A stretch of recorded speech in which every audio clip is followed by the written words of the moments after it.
Good morning, everyone. I hope you're all doing well. I'm still sitting in my Jeep up here at Rocky Mountain National Park. Not sure if you can hear at this moment, but the wind is absolutely howling over the valley that I'm sitting in.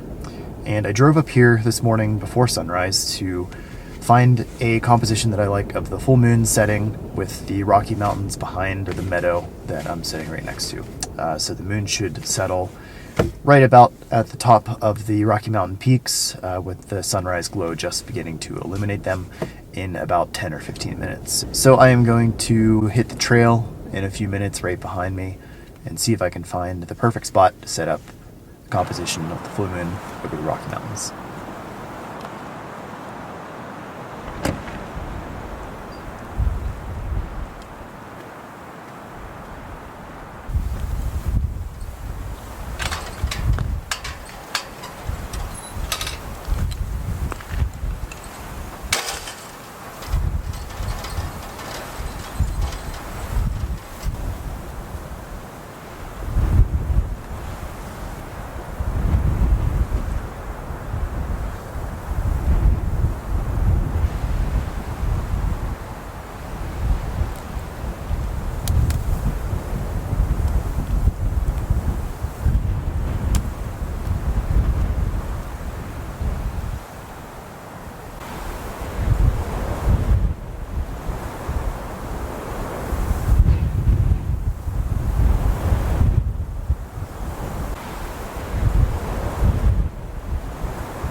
So a quick break in the wind, try to get some words in. The sun's just about to come up and I put on the 45 to 100 millimeter. I'm gonna zoom in on the mountain peaks in the distance and the moon just over top of them. Hopefully we get just enough sunrise light on the mountain peaks.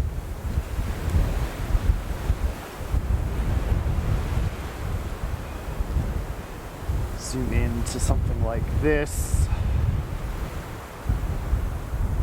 I do really like these rocks in the frozen creek in the foreground, so I'm going to try to include them where I can.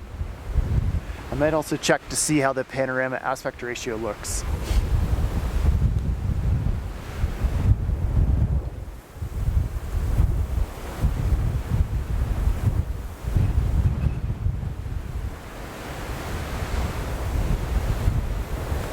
So I actually think this looks quite good. I'm going to wait for a break in the wind and grab this real quick.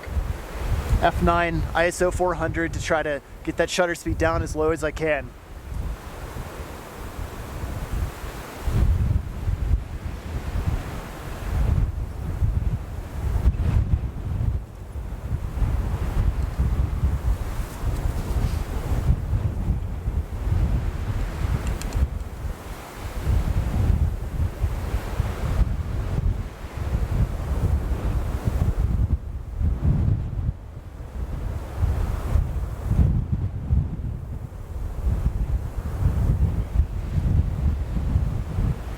Just waiting for a break in the wind.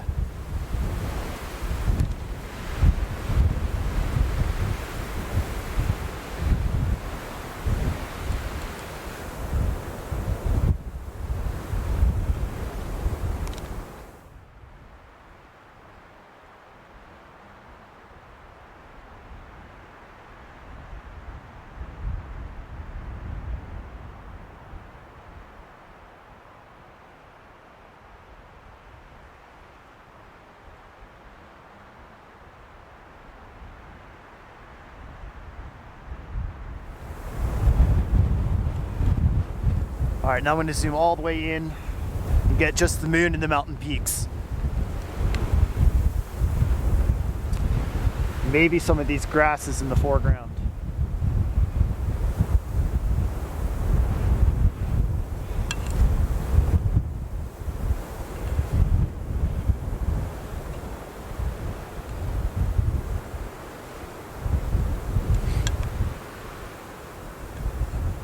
Like that. Perfect. And we're just starting to get some of the morning sunrise glow. So hopefully the moon can hang just above the peaks for another few seconds.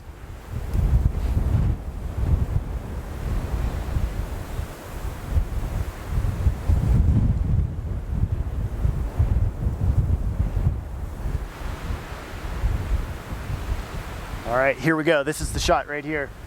F9 ISO 400. Moon's right at the top of the peaks. Slight glow from the morning sun. Wait for a break in the wind.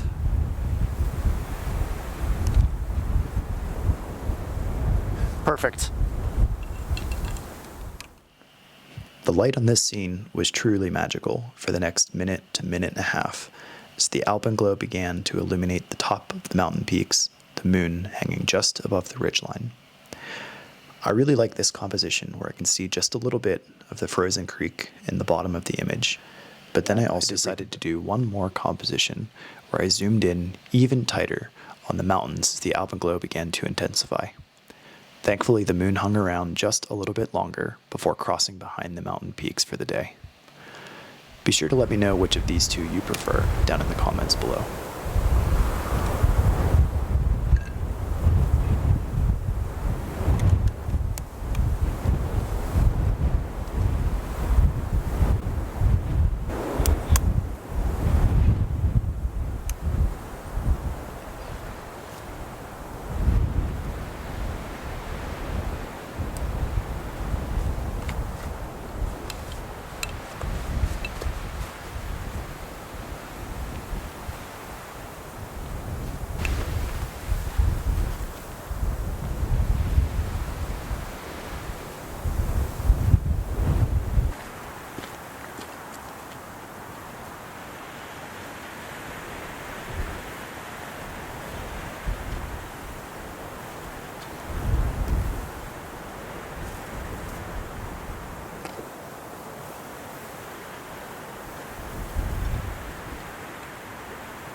Now, a little further up the frozen creek I just walked by, I found this composition that I like primarily because we're getting some nice warm reflected light from the grasses here off to the left.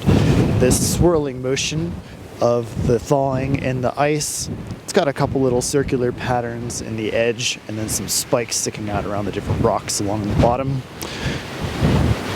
Kind of tells an interesting story of winter giving way to spring. So if I zoom out, you can see the morning sun is already up here, so I got to zoom in quite quickly and make sure that we can get this composition before it gets any direct sunlight.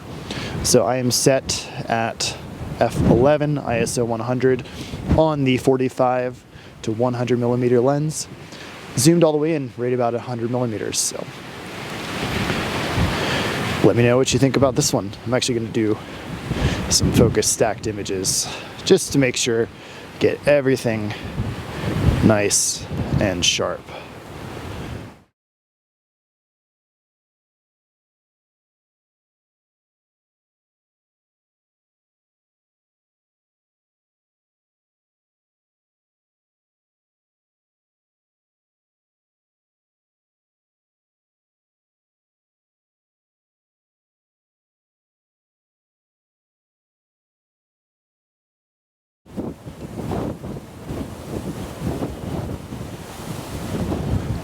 Only about 2 or 3 feet away from that last composition, I found this scene down here below, which has a larger rock in the water of the creek, and it's got all these swirly, kind of crazy, spiky ice patterns surrounding it.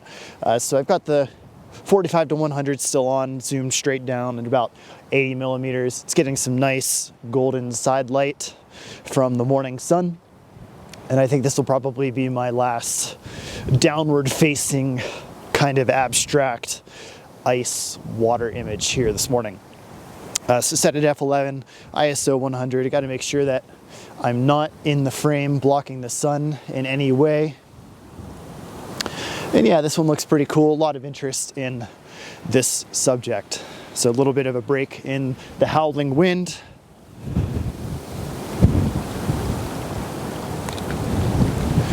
And we'll see how this one turns out.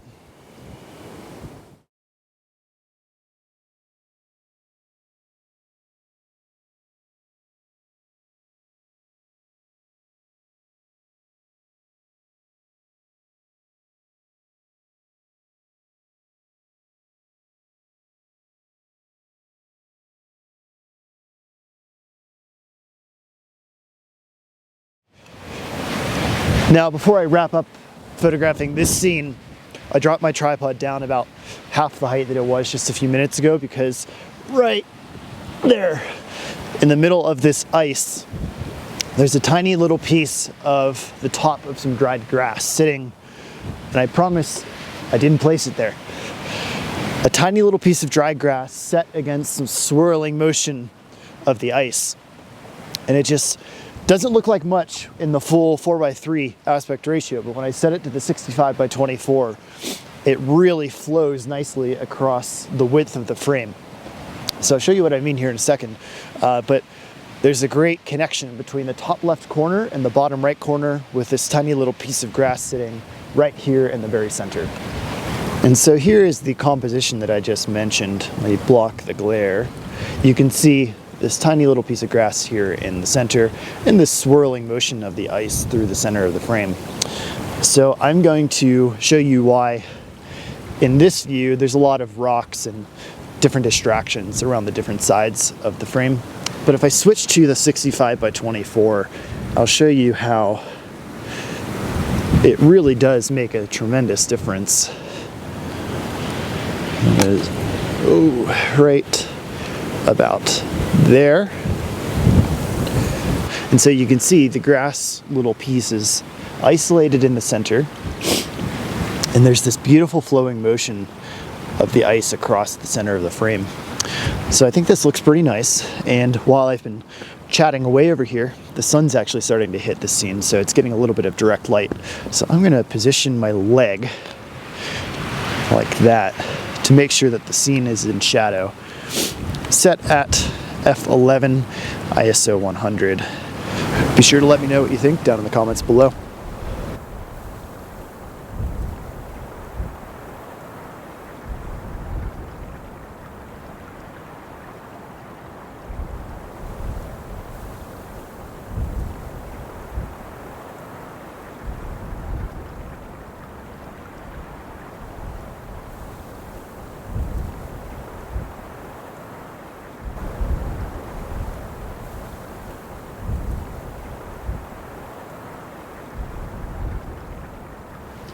After coming away with a few images that I was quite happy with from this location, I decided to hike back to my car as I desperately needed a break from the wind and a chance to warm up.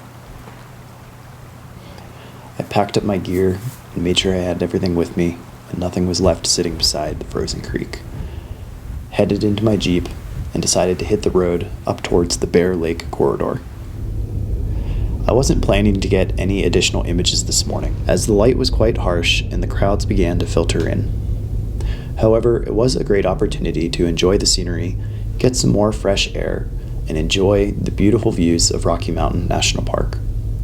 I also took it as an opportunity to scout around for a few additional trips that I've got planned this spring, where I'm expecting similar conditions and hoping to get even better results as I spend extended time here, camping and scouting out the perfect locations. The wind continued to howl, whipping snow off the mountain peaks and gusting at upwards of over 70 miles an hour. As I approached Bear Lake, I was surprised to see that I was the only one there this morning. I guess I could have come here this morning for some photography after all. Although, with the wind approaching 70 miles an hour and whipping around snow and violent drifts, I knew it was better that I'd save this location for another day.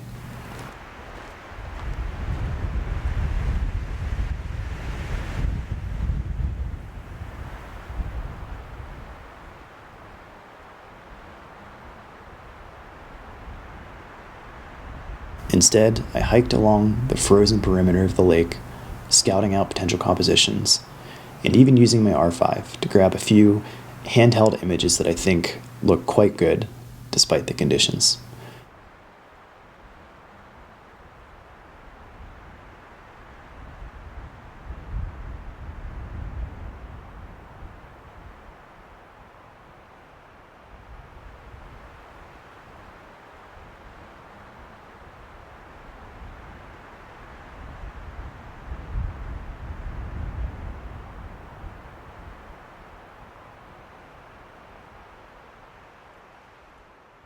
While I don't have any video behind these images themselves, I hope you do enjoy them. Thanks so much for watching, and I look forward to seeing you around in the next one.